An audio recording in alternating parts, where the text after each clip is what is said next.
Hello friends, চলে এলাম আমাদের ভাইজ্যাক ভ্রমণের দ্বিতীয় পার্ট নিয়ে। তো 5:17-তে আমরা ট্রেন থেকে নেমে পড়েছি, আর এখান থেকে আমরা একটা টোটো বুক করে আমাদের হোটেলে যাব। তো স্টেশনের কাছে যে স্টেশনের কাছে যে অটোগুলো থাকে, তো সেগুলো একদমই তোমরা করো না, কারণ এরা পার হেড মানে এক একজনের 150-200 করে ভাড়া চাইছে এক একজনের। আর তোমরা পিওর থেকে করো, সেখান থেকে সরকারি যেহেতু ওটা ব্যবস্থা, তো সেখানে টোটো ভাড়াগুলো ছিল 100 টাকা করে। তো আমরা সেরকমই একটা টোটো করে নিয়ে 100 টাকা দিয়ে আমরা হোটেলের উদ্দেশ্যে গিয়েছিলাম। আমরা আমাদের হোটেলের গন্তব্যস্থলে আমরা চলে গেছিলাম। তো আকাশটা দেখো, তখন ভোর হচ্ছে সবে, খুব সুন্দর লাগছিল, ভীষণই ভালো লাগছিল। ভাইজ্যাগের রাস্তাঘাট ভীষণই পরিষ্কার আর পরিচ্ছন্ন, যেটা আমার খুবই মন কেড়েছিল। তো এর আগে আমরা কখনো ভাইজ্যাগ আসিনি, এই প্রথম এলাম। ভীষণই ভালো লেগেছিল, রাস্তাঘাট এত সুন্দর পরিষ্কার যে কি বলবো। যারা বারবার পুরী দীঘা গেছো তাদেরকে আমি অনুরোধ করব, তো তোমরা একবার অন্তত ভাইজ্যাগ থেকে ঘুরে যাও, দেখবে তোমরা ভাইজ্যাগের প্রেমে পড়ে গেছো, যেটা আমারও হয়েছে। তো ভাইজ্যাগের মাটিতে পা রেখে আমার এক অদ্ভুত অভিজ্ঞতা হলো, আর ভীষণ আমাদের বুক ভয়ে কেঁপে উঠেছিল এক মুহূর্তের জন্য। তো সেই ভয়ানক মুহূর্তটা তোমাদের সাথে শেয়ার করব, তোমরা দেখতে থাকো পুরো ব্লগটা আমার সাথে। তো আমরা যাচ্ছি আমাদের গন্তব্যস্থলে, আমাদের হোটেলের উদ্দেশ্যে। হোটেলের মুখে পা রাখতেই সেই ঘটেছিল একটা ভয়ঙ্কর ঘটনা। তোমরা ভিডিওটা দেখতে থাকো, তাহলেই তোমরা বুঝতে পারবে। এক ভয়ঙ্কর অনুভূতি, একটা ভয়ঙ্কর কি বলবো তোমাদের, পায়ের তলা থেকে মাটি সরে যাওয়ার মতো অবস্থা হয়ে গিয়েছিল আমাদের এক মুহূর্তের জন্য। তো আমাদের সঙ্গে ঘটতে পারতো, কিন্তু ঘটেনি। সে আমার কালী মায়ের আশীর্বাদের জন্যই আমার মনে হয়। তো মাই আমাদের এত বড় বিপদ থেকে রক্ষা করেছে। তো কথা বলতে বলতে আমি চলে এসেছি আমাদের হোটেলের সামনে। তো খুব মন দিয়ে তোমরা পরের অংশটা খুব মন দিয়ে শোনো, দেখো, তাহলেই তোমরা বুঝতে পারবে। তারপর তোমাদেরকে আমি বাকিটা বলবো। যে হোটেলে আমরা এলাম, দেখো বাবার আগের জন্য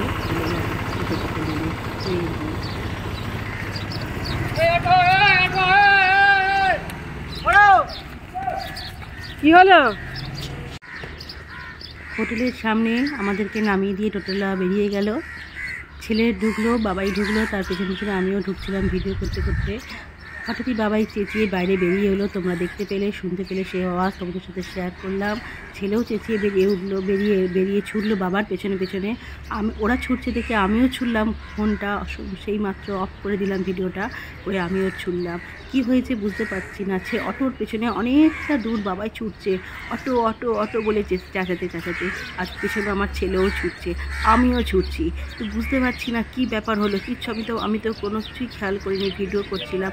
তারপরে একটা লোক দাঁড়াতে বললো, একটা ভদ্রলোক অটোওয়ালাকে, যে দাঁড়াও, তোমাকে পেছন থেকে একজন ডাকছে।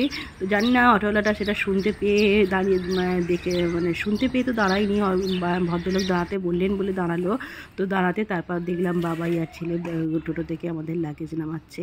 তো আমাদের লাগেজ নিয়ে চলে যাচ্ছিল, ঠিক আছে। তো আমরা নেমেছি, তার সঙ্গে সঙ্গে টোটোওয়ালা গাড়ি ছেড়ে বেরিয়ে যাচ্ছিলো আমাদের লাগেজ।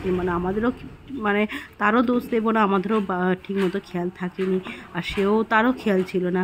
তো এই হচ্ছে এক ভয়ঙ্কর ঘটনা, যে আমাদের লাগেজ চলে গেলে আমরা কি করতাম, এসে কোথায় যে অথই জলে পড়ে যেতাম, আমাদের সেটা ভাবলেই বুক কেঁপে উঠছে। তো যাই হোক, আমরা রিসেপশানে চলে এলাম। শেষমেশ আমরা লাগেজ পেলাম, অটোওয়ালা দাঁড়ালো, লাগেজ নিয়ে আমরা আবার হোটেলে ফিরে এলাম।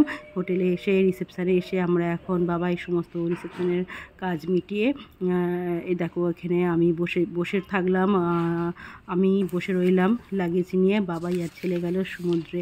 এই যে সামনেই সমুদ্র দেখা যাচ্ছে। তো এখানে বাবাই আর ছেলে গেল, 1 সেকেন্ডের জন্য ওরা দাঁড়ালো না, লাগেজ রেখেই ওরা বেরিয়ে গেল।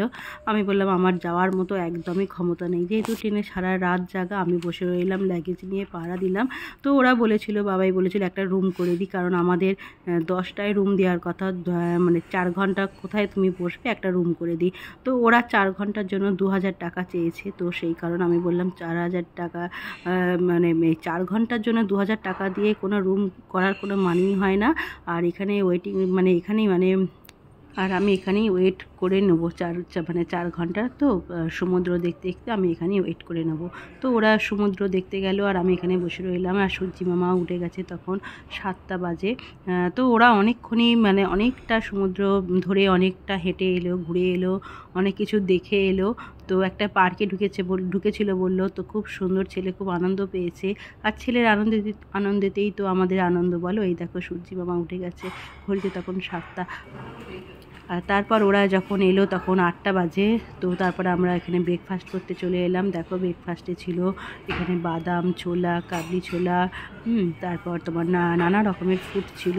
তারপর এখানে বেড ছিল, জেলি, বাটার, এখানে ডিম সেদ্ধ, এখানে ছিল সাম্বার, ইডলি, চিড়ের পোলাও, এখানে সাম্বারের চাটনি ছিল।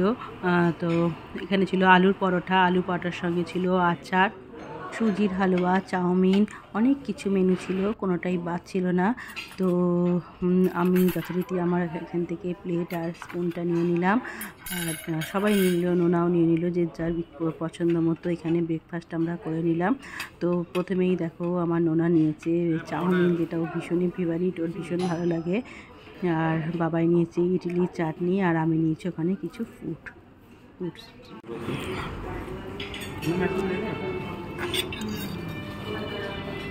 দেখতে 10টা বেজে যাবে, কারণ আমরা দাল না টায়ার্ড হয়ে গেছি, এতটা হেঁটেছি।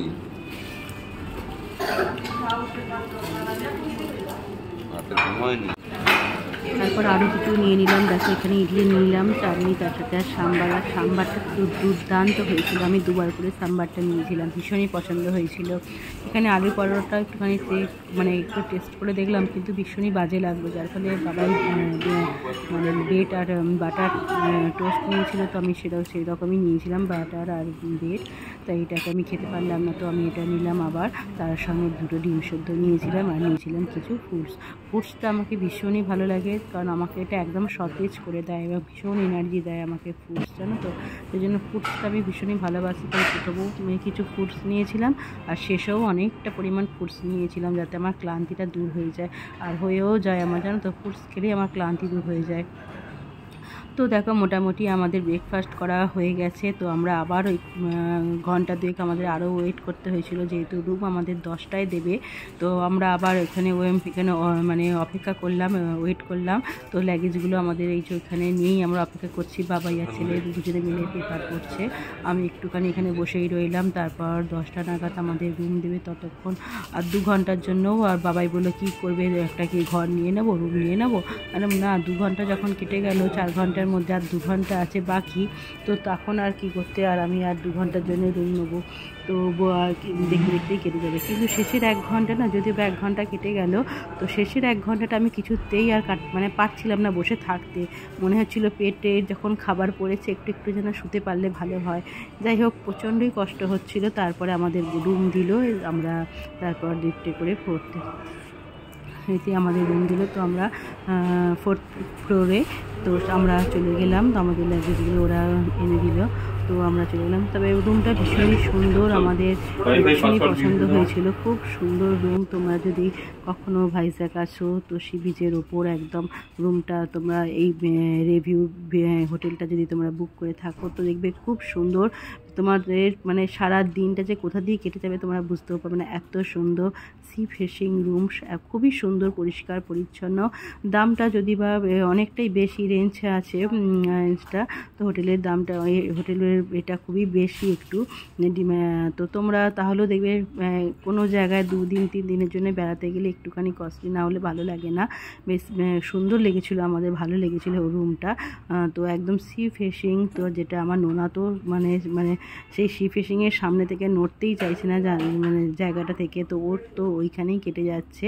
তো 419 ছিল আমাদের রুম নাম্বার, 419।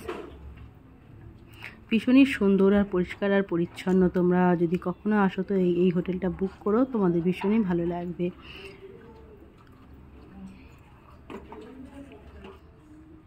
তো দেখো চলে এসেছি 419 রুমে, ভীষণই সুন্দর। এই দেখো নোনা বাবাই আর ঢুকে গেছে, আর এই যে সমস্ত কিছু আছে, খুবই সুন্দর রুম, সি ফেসিং। তোমাদের খুব ভালো লাগবে, আমার তো ভীষণ পছন্দ হয়েছিল। ভিডিওটা আছে এই পর্যন্তই, পরের এপিসোডে আবার দেখা হবে আমাদের ভাইজ্যাক ভ্রমণের 3য় পার্ট নিয়ে। আজকের মতো বিদায় নেব। তোমরা সবাই খুব ভালো থেকো, সুস্থ থেকো, আর টাটা।